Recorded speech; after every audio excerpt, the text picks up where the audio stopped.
Olá, pessoal linda, tudo bem? Bem-vindo à Sexta da Leitura.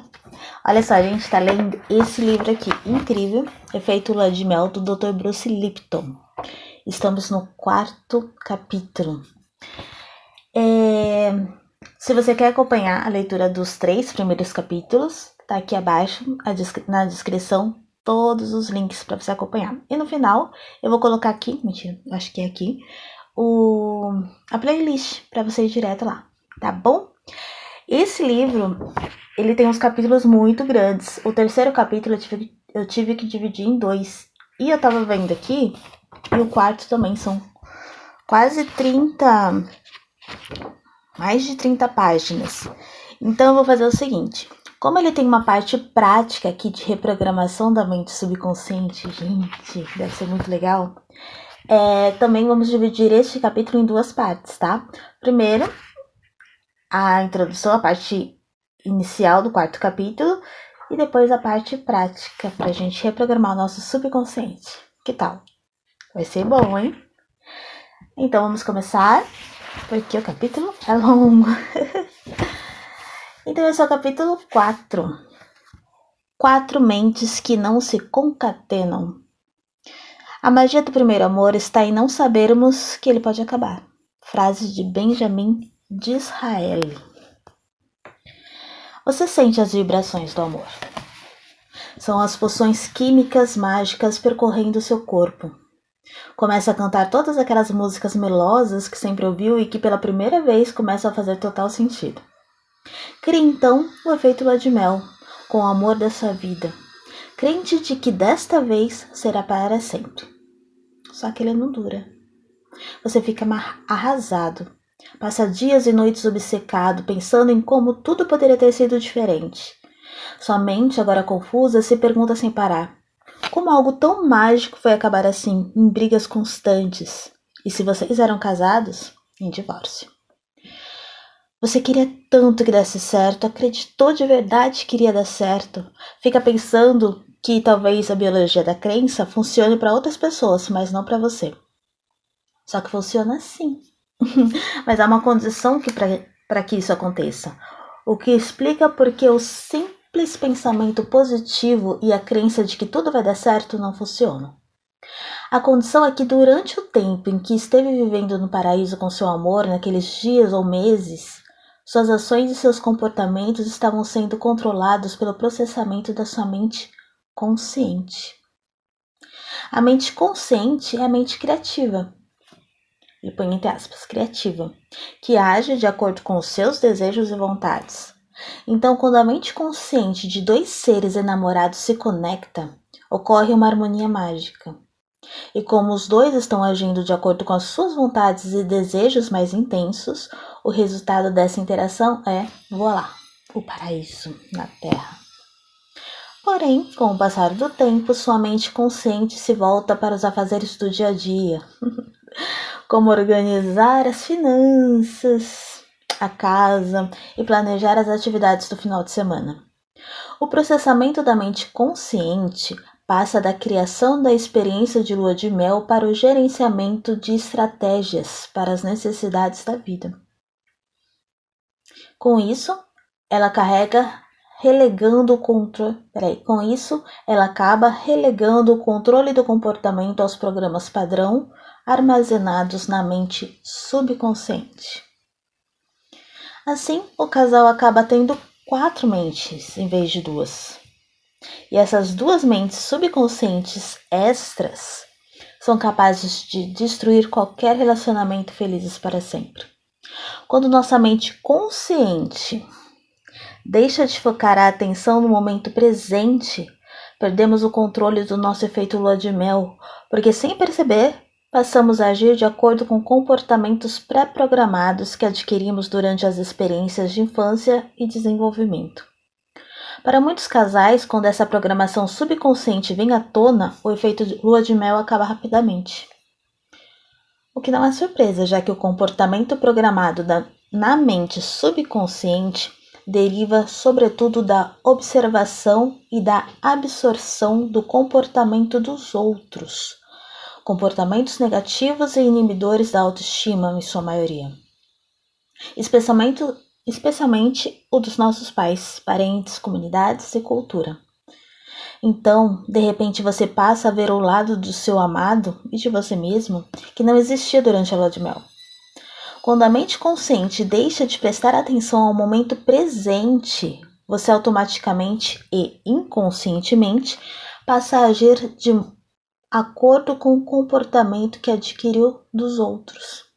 Olha só, deixa de ser você mesmo, né? Veja uma cena que pode lhe parecer bem familiar.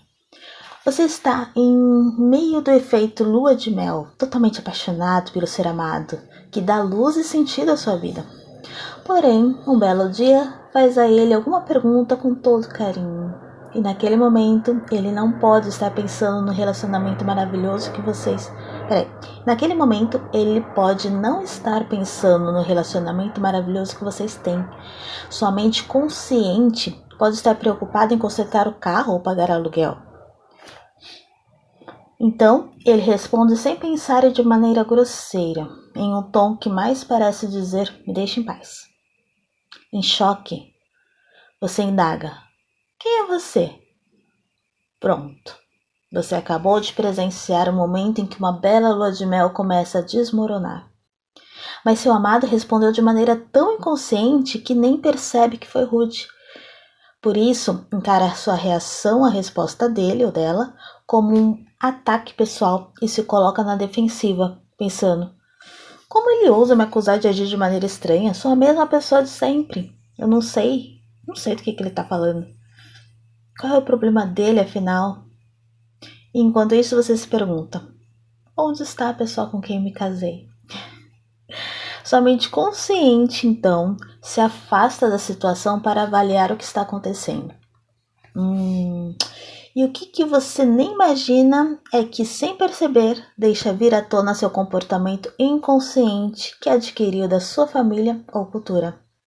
Agora, quem está chocado é o seu parceiro, ao ver a pessoa doce que ele conhecia cobri-lo de críticas e de culpa, ou coisa pior, algo que adquiriu dos seus pais. À medida que os problemas diários ocupam sua mente consciente e a de seu parceiro, mais comportamentos inconscientes desarmoniosos vêm à tona.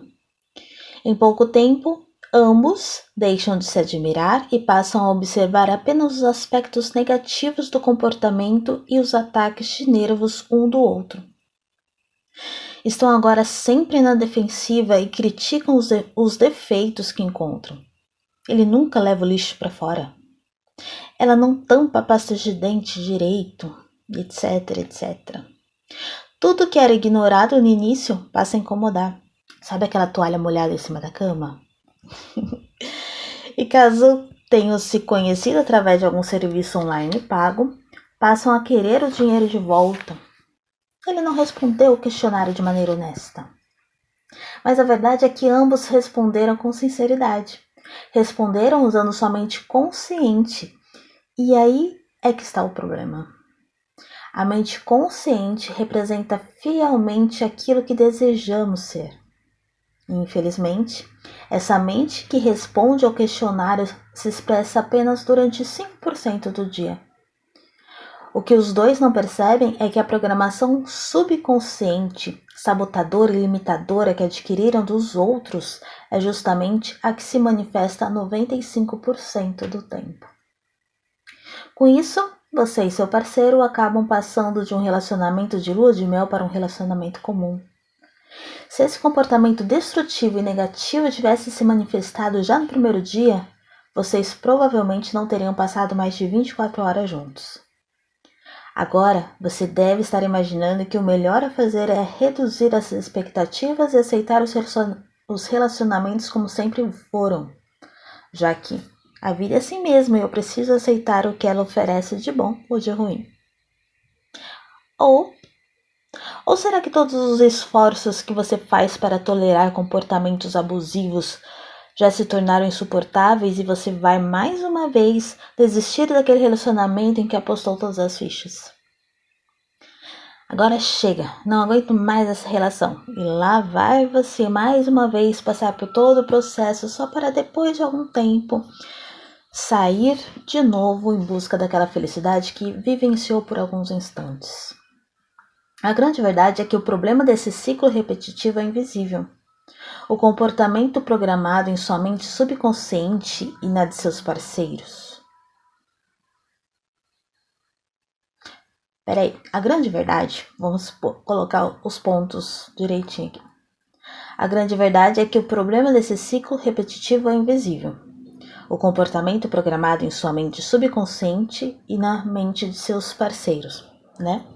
A mente consciente lhe dá a missão de encontrar um parceiro amoroso e se deleita quando você encontra o par perfeito. Mas sua mente subconsciente consegue destruir todos os seus esforços. Porém, uma vez que você entende que um relacionamento envolve 4 mentes e descobre como você e seu parceiro podem modificar a programação negativa da mente subconsciente, passa a ter em mãos as ferramentas para recriar o que se perdeu. A nobre mente consciente e criativa. Para entender como isso acontece, nós vamos estudar o relacionamento entre o cérebro e a mente. Podemos comparar o cérebro humano a um dispositivo físico, como um rádio. A mente, tanto quanto consciente quanto inconsciente, é a programação que ele transmite. A atividade da mente consciente é basicamente associada à atividade de processamento neural do córtex pré-frontal, uma conquista evolucionária do cérebro humano. A mente consciente é a base da nossa identidade. Ela é o que nos identifica como indivíduos distintos, como espíritos únicos. A mente consciente gerencia nossos desejos e aspirações. Quando eu pergunto às pessoas qual tipo de relacionamento elas desejam ter, a resposta mais nobre e sensata, vinda da mente consciente, é: eu quero um relacionamento baseado em amor, igualdade, respeito e uma boa química sexual. É o típico refrão de pensamento positivo que os otimistas costumam escrever e colar nas geladeiras.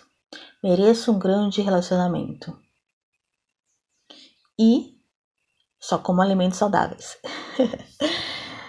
E também uma obra de mente criativa que navega entre o passado e o futuro e não está presa ao tempo.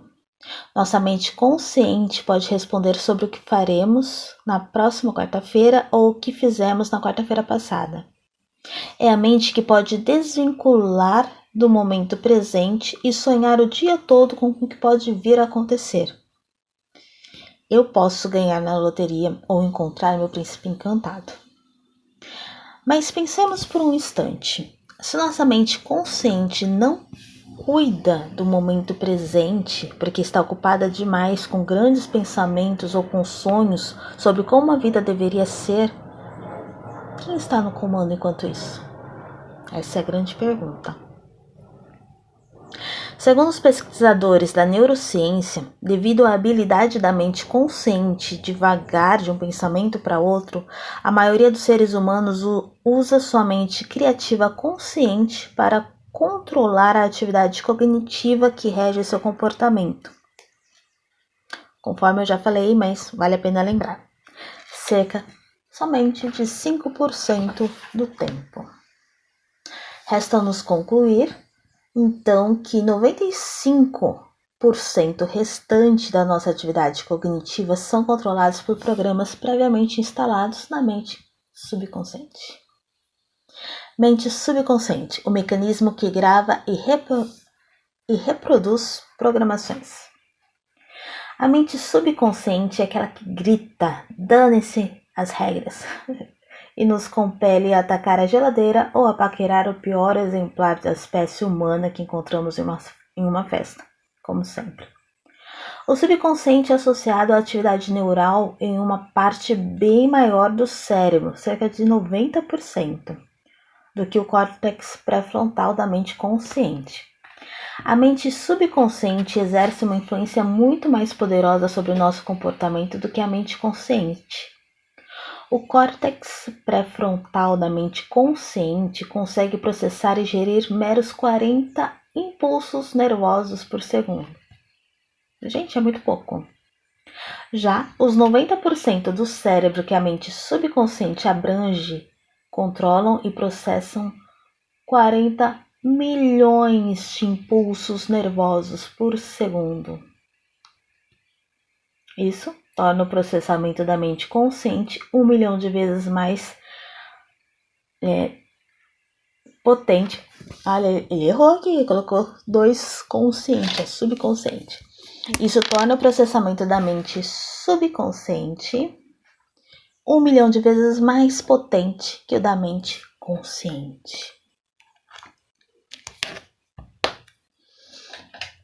É assustador e incrível ao mesmo tempo, né? A essa altura você deve estar começando a se voltar contra essa poderosa mente subconsciente que consegue sabotar todas as suas tentativas de criar um efeito lua de mel em sua vida e de ficar longe da geladeira. Margaret chama isso de anéis mortíferos. Olha, Margaret é a esposa dele, né? Mas a mente subconsciente tem um papel valioso no desenvolvimento humano e em nossa vida. Além do mais, é perda de tempo tentar lutar contra ela. 90%, gente, nem tem como, né? Eu até tento cada vez que devoro alguma guloseima absurdamente calórica. É quando minha mente consciente grita comigo: "Ô, seu idiota, por que você foi comer isso? Você acabou de jurar que iria resistir." Mas posso gritar e culpar quanto quiser minha mente subconsciente. É pura perda de tempo, pois não há ninguém dentro dela para responder. Lutar contra a mente subconsciente é como gritar com a televisão. É mente subconsciente que grita com a gente. Gente, tá errado isso aqui. Tá tudo errado não, mas tá, ó. É a mente subconsciente que grita comigo: "Seu idiota, por que você acabou de comer isso? Você acabou de jurar que iria resistir." Mas eu posso gritar e culpar quanto quiser minha mente subconsciente, que é pura perda de tempo, pois não há ninguém dentro dela para responder. Lutar contra a mente subconsciente é como gritar com a televisão. A televisão é boa ou má? É subconsciente aqui. Vamos colocar consciente. A televisão é boa ou má? Nenhuma das duas opções. O que você está assistindo? Não culpe a TV, e sim a emissora. Dessa forma, a mente subconsciente é boa ou má? Nenhuma das duas opções. A mente subconsciente é basicamente um incrível mecanismo que grava e reproduz. Diferentemente da mente consciente, ela quase não tem criatividade nem noção de tempo. Vive apenas no momento presente, não enxerga o futuro e não tem sequer noção de que você está gritando com ela. Portanto, ao invés de demonizar ou de lutar contra a mente subconsciente e seus incômodos programas comportamentais, o melhor a fazer é reconhecer o seu poder. E claro, este seria um livro extremamente depressivo se eu apenas explicasse que suas melhores intenções e relacionamentos sempre foram sabotados por sua mente subconsciente e não apresentasse ferramentas que você pode usar para reprogramá-las. Opa, que bom, né? É o que a gente quer. Por sorte, não estamos condenados a viver para sempre com os nossos comportamentos de autossabotagem. Mas antes de explicar como reprogramar a sua mente subconsciente, deixe-me mostrar de onde veio toda essa programação negativa. E não foi de você. Depois, poderei apresentar ferramentas para que possa remover esses obstáculos invisíveis que o impedem de criar e ou manter o efeito lua de mel em sua vida. Programação uterina. Os médicos pensavam, e alguns ainda pensam, que a mulher grávida só precisa se alimentar bem, tomar vitaminas, minerais e se exercitar para garantir a saúde de seus bebês. A programação genética cuida do resto. Porém, pesquisas mais recentes jogaram por terra o mito de que uma criança ainda no útero não tem mecanismos sofisticados o suficiente e que só é capaz de reagir ao seu ambiente nutricional. Parece que quanto mais os pesquisadores avançam, mais descobrem como é sofisticado o sistema fetal e seu sistema nervoso. O sistema fetal e o seu sistema nervoso, com uma vasta gama de habilidades sensoriais e aprendizado. A realidade é que muito do que conhecíamos sobre os bebês era falso. Sempre subestimamos a capacidade deles. Não são seres simples, e sim pequenas criaturas complexas capazes de criar pensamentos surpreendentemente amplos. Isso foi descrito por David Chamberlain no seu livro A Mente dos Recém-Nascidos. A Mente do Seu Recém-Nascido. Legal esse livro, né? A Mente do Seu Recém-Nascido. Em um mundo baseado em controle genético, onde os genes determinam o destino de um organismo, os cientistas só precisavam se concentrar na influência da contribuição do sangue materno para o desenvolvimento fetal.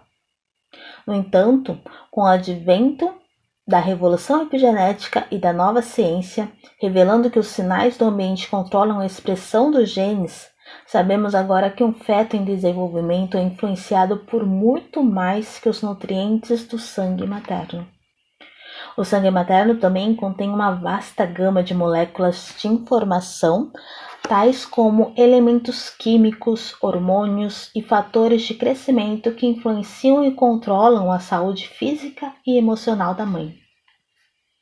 Agora sabemos que os mesmos elementos químicos que modelam as experiências e o comportamento da mãe atravessam a placenta e influenciam as células e os genes do feto.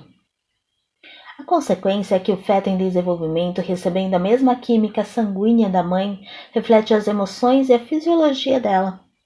Ele pode absorver, por exemplo, cortisol e outros hormônios de estresse caso a mãe seja cronicamente ansiosa.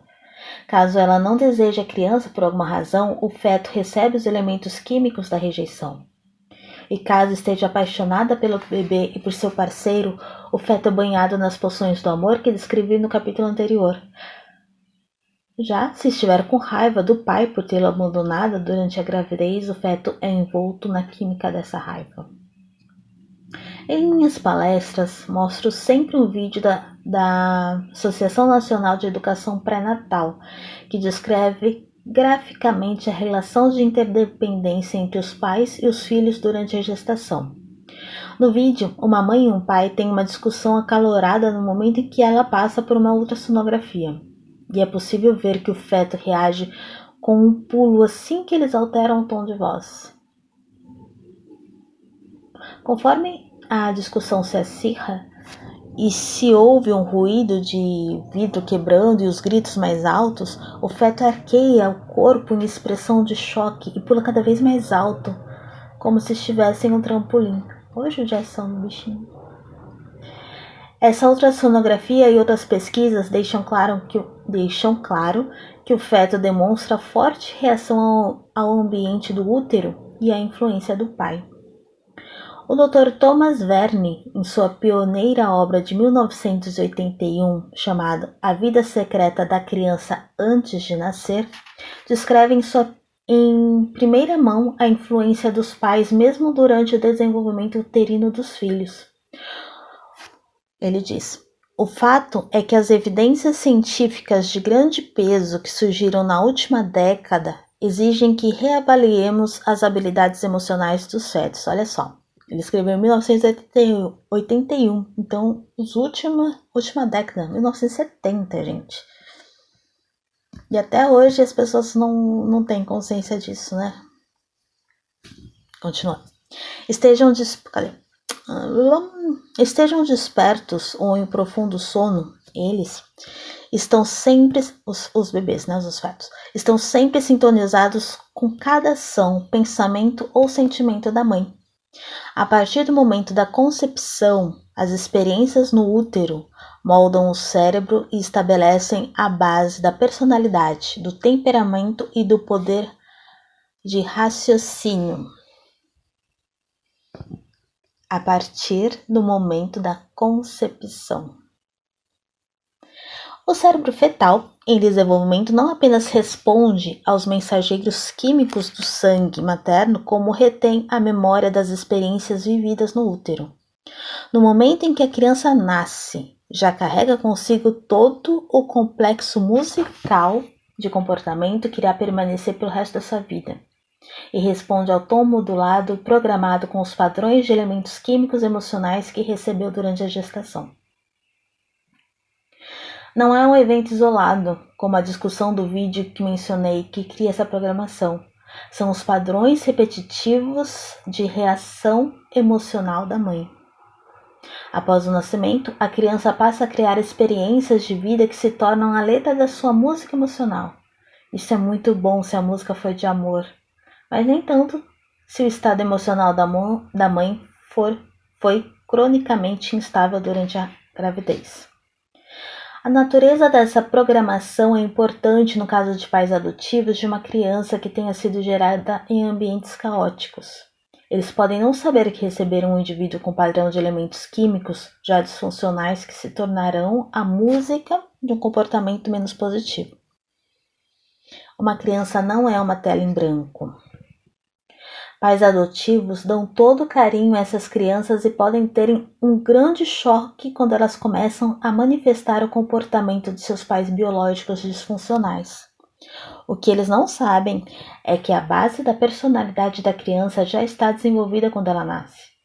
Segundo uma nova modalidade de estudo denominada origem fetal, o desenvolvimento pré-natal é o período mais importante de nossas vidas e influencia de modo permanente o funcionamento do nosso cérebro, inteligência e temperamento. Annie Murphy Paul descreve no artigo que escreveu para a revista Time o seguinte: o estado mental de uma mulher grávida pode modular a psique dos seus filhos. Os 9 meses dentro do útero são tão importantes para o desenvolvimento humano em todos os aspectos que o Dr. Verne chegou a dizer que mulheres grávidas deveriam usar o tempo todo uma camiseta com a frase "bebê em construção". Seria legal, né? Para destacar a importância do fato. Na verdade, a mãe, e por extensão seu relacionamento com o pai, é o programa inicial. É através da fisiologia e em particular do sangue da mãe, que permeia a placenta, que o feto recebe diretamente o aprendizado sobre o mundo em que nascerá para ajustar ativamente seu comportamento e genética de modo a sobreviver a ele. Programação pós-uterina agora. O aprendizado continua em velocidade espantosa após o nascimento. O bebê vem ao mundo programado com alguns comportamentos instintivos, como sugar, mas tem muito a aprender antes de conseguir sobreviver nesse mundo por si só, né? Não é à toa que a evolução deu ao cérebro das crianças a habilidade de absorver um grande número de crenças e comportamentos com grande velocidade. A chave para entender como ocorre essa absorção maciça está na atividade elétrica oscilante do cérebro, como mostra o eletroencefalograma, né? Em cérebros de adultos, a atividade do EEG é, em média, 5 frequências de ondas cerebrais, variando das ondas delta, de menor frequência, às ondas gama, de frequência mais alta. Mas em crianças pequenas, as 2 ondas cerebrais mais baixas, que são a teta e delta, predominam. Durante a permanência no útero e o primeiro ano de vida, o cérebro opera predominantemente na frequência de ondas cerebrais mais baixas, de 5 a 4 ciclos por segundo, conhecidas como onda delta. Isso não é de se surpreender, já que os bebês dormem muito. Em adultos, as ondas delta predominam na fase de sono mais profundo, em que ocorrem os sonhos e é mais fácil o despertar.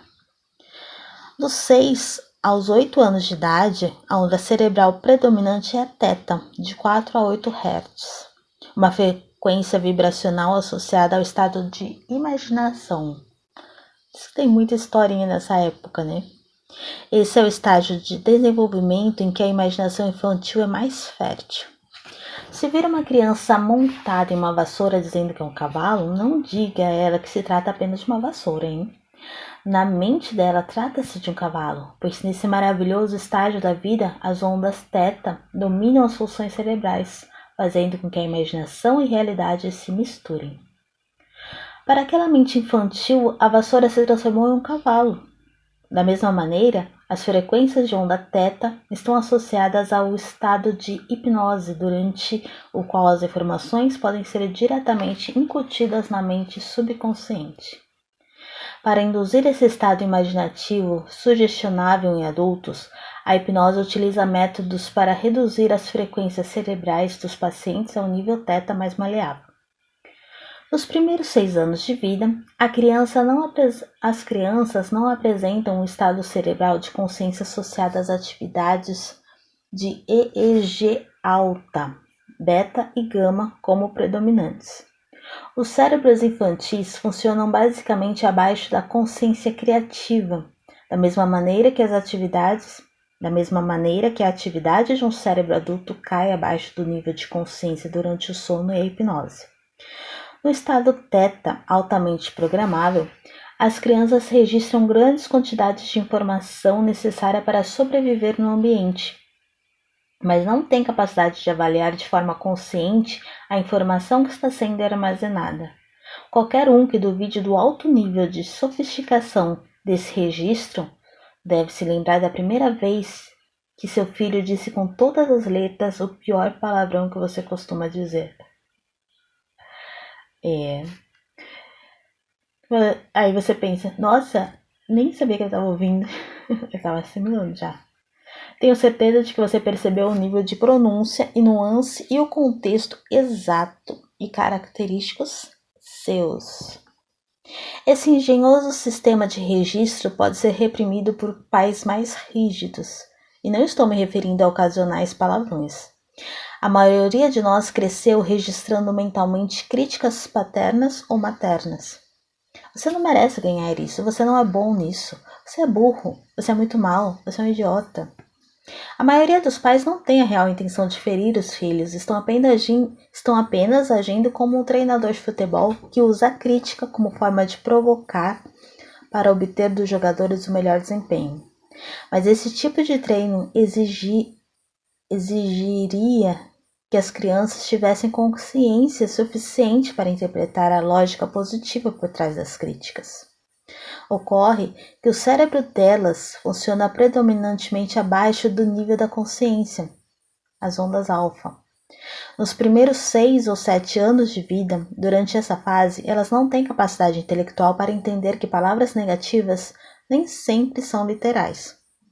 As críticas dos pais são, portanto, registradas como verdade, da mesma forma que bits e bytes são baixados no disco rígido de um computador.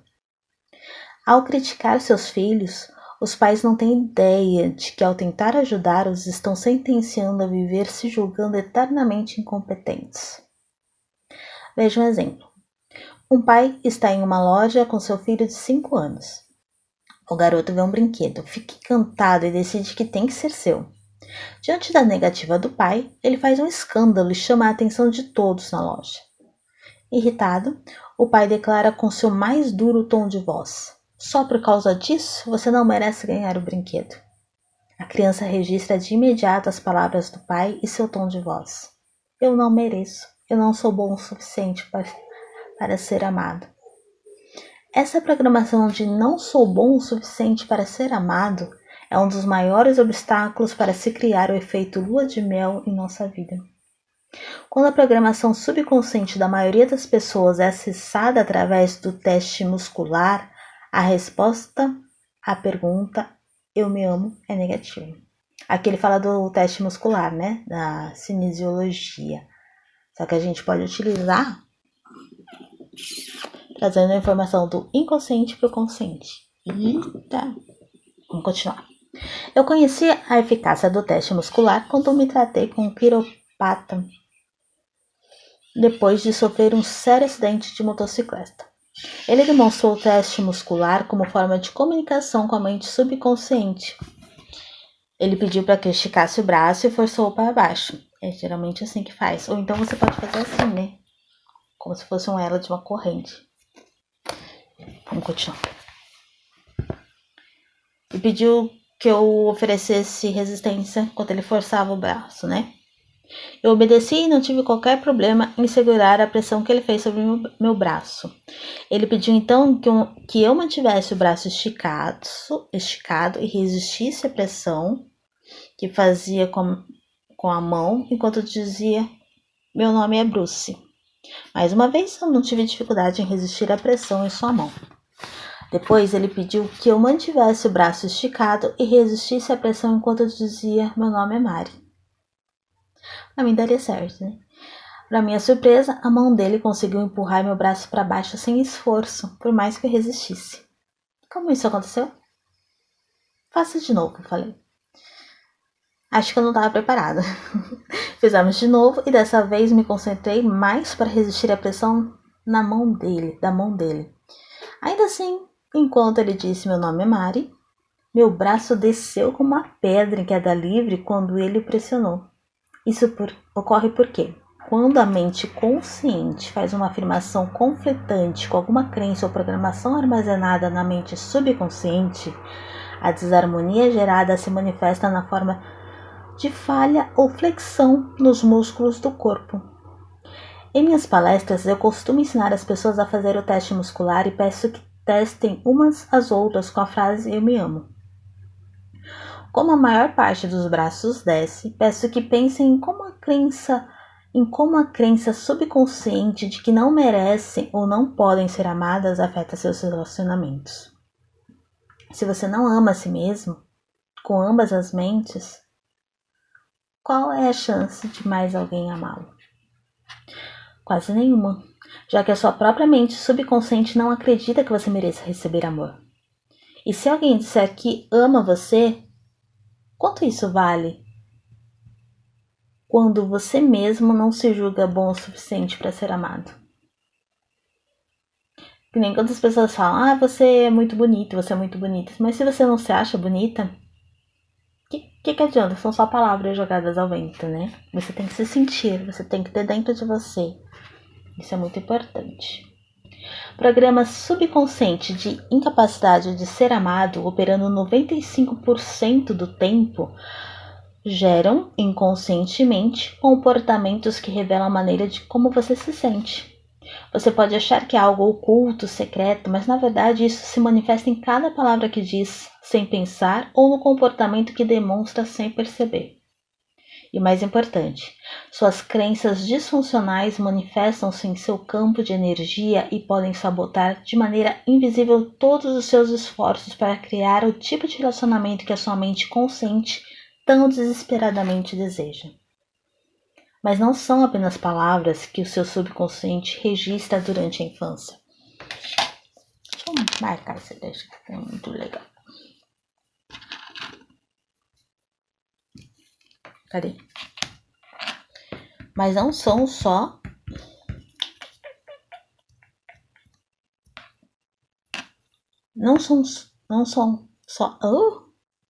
mas não são apenas palavras que o seu subconsciente registra durante a infância. Ele registra também comportamentos. Em seu transe hipnótico, teta induzido, as crianças observam enquanto seus pais falam. Imitam seu comportamento e registram tudo em sua mente subconsciente. Quando os pais influenciam os filhos demonstrando bom comportamento, a hipnose teta se torna uma excelente ferramenta que amplia a capacidade de aprender em todos os tipos de habilidades necessárias para a sobrevivência no mundo. E quando o comportamento dos pais não é tão positivo, os mesmos registros beta podem destruir a vida desses filhos. Pesquisas mostram que nossos primos próximos, os chimpanzés, possuem a mesma habilidade de aprender por meio da simples observação. Em uma série de experimentos realizados durante 2 anos no Instituto de Pesquisa sobre Primatas, na Universidade de Kyoto, uma chimpanzé fêmea foi ensinada a identificar e associar os caracteres japoneses a determinadas cores. Quando o caractere associado a uma cor específica aparecia em uma tela de computador à sua frente, a macaca aprendeu a escolher a cor correspondente a ele.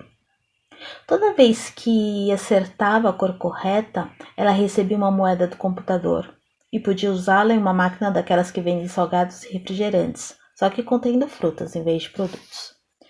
Em um período posterior do treinamento, a macaca teve um bebê, que passou a acompanhá-la nas sessões. Um dia, para a surpresa dos pesquisadores, enquanto a mãe pegava uma fruta na máquina, o filhote foi até o computador. Quando o caractere apareceu na tela, ele escolheu a cor correta, pegou a moeda e foi até a máquina. Sem encontrar outra explicação, os pesquisadores foram levados a concluir que as crianças podem aprender pela observação, sem precisar receber ensinamentos diretamente dos pais. Esse e outros estudos mostram que, apesar de facilitar o aprendizado, esse processo pode ter implicações desastrosas para as crianças criadas em lares disfuncionais, expostas à violência doméstica ou por pais dependentes de drogas ou álcool, ou mesmo em lares instáveis. Imagine quantas informações muitos de nós absorvemos dos aspectos negativos do casamento dos nossos pais. Você pode dizer: não, eu sou diferente. Eu jurei jamais ter relacionamentos como os que meus pais tiveram. Trata-se de um objetivo louvável criado pelas vontades e desejos da mente consciente. Mas enquanto isso, a mente subconsciente programada por nossos pais é quem controla nosso comportamento. Como é difícil para a maioria de nós perceber nossa própria programação subconsciente. Vamos mudar a entonação. Como é difícil para a maioria de nós perceber nossa própria programação subconsciente, vamos imaginar então que temos um amigo de longa data chamado Bill e que conhecemos o pai dele. Um dia, percebemos que Bill tem determinados comportamentos iguais aos do seu pai e comentamos: Bill, você é igualzinho ao seu pai. Ao que ele reage de imediato: como assim, igualzinho ao meu pai? Sou o oposto dele. A questão aqui é que todos podem ver que o comportamento de Bill é igual ao do seu pai, e somente ele não percebe sua programação subconsciente. E adivinhe, somos todos Bill. Achamos que estamos agindo de acordo com os desejos e aspirações da nossa mente consciente. Mas assim que a mente consciente se entrega aos devaneios de pensamento e deixa de prestar atenção no momento presente, lembre-se, a mente consciente fica sempre indo para trás, para frente, para trás, para frente. Quem está no momento presente é a subconsciente. Então, quando a mente consciente deixa de prestar atenção no momento presente, é quando os programas da mente subconsciente entram em ação. Começamos a agir como os nossos pais e nem percebemos. Agora, você deve estar se perguntando: quando o processo de absorção de informações em nível teta termina? Por volta dos 6 ou 7 anos de idade, as crianças se tornam menos suscetíveis à programação hipnótica. E é quando o cérebro em desenvolvimento delas começa a funcionar cada vez mais em ondas alfa mais altas, que é de 8 a 12 Hz. A atividade alfa está relacionada a estados de consciência mais tranquila. É quando a criança finalmente começa a ter uma noção de ego. Lembra-se do garoto com o pai na loja? Bem, imagine agora que ele tem 10 anos e seu cérebro já funciona predominantemente em ondas alfa. Desta vez, quando ele ouve "você não merece esse brinquedo", não irá necessariamente, a não ser que venha de uma família abusiva, ele não vai necessariamente entender a frase de maneira literal. Ele usará sua mente consciente para avaliar a situação e concluir uma história mais real. Por exemplo: meu pai está bravo porque estou atrasando as compras. Ele odeia fazer compras. Quer que eu fique quieto para terminar logo e ir para casa assistir ao jogo de futebol. Eu sei que ele me ama. Além do mais, acabei de ganhar um monte de brinquedos no meu aniversário na semana passada. Claro, nem toda criança ou adulto consegue ter uma percepção tão clara de seus relacionamentos. Mesmo adultos, muitas vezes caímos na armadilha do subconsciente quando não estamos usando a mente crítica e temos um histórico de programação negativa. Mas, enquanto as crianças são pequenas, não são capazes de discernir, como eu já mencionei, por não terem ainda desenvolvido sua mente consciente.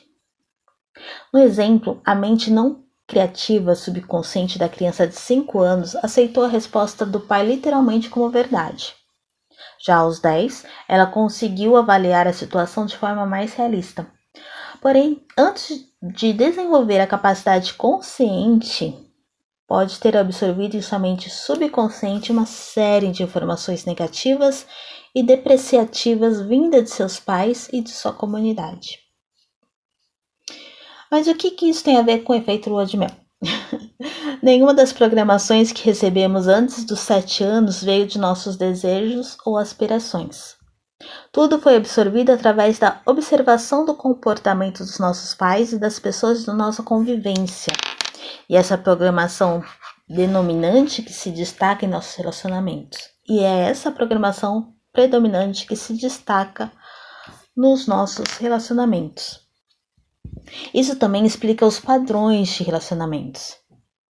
Algumas pessoas sempre procuram amor nos lugares errados, porque elas não conseguem se manter em relacionamentos enquanto outros têm uma vida... Por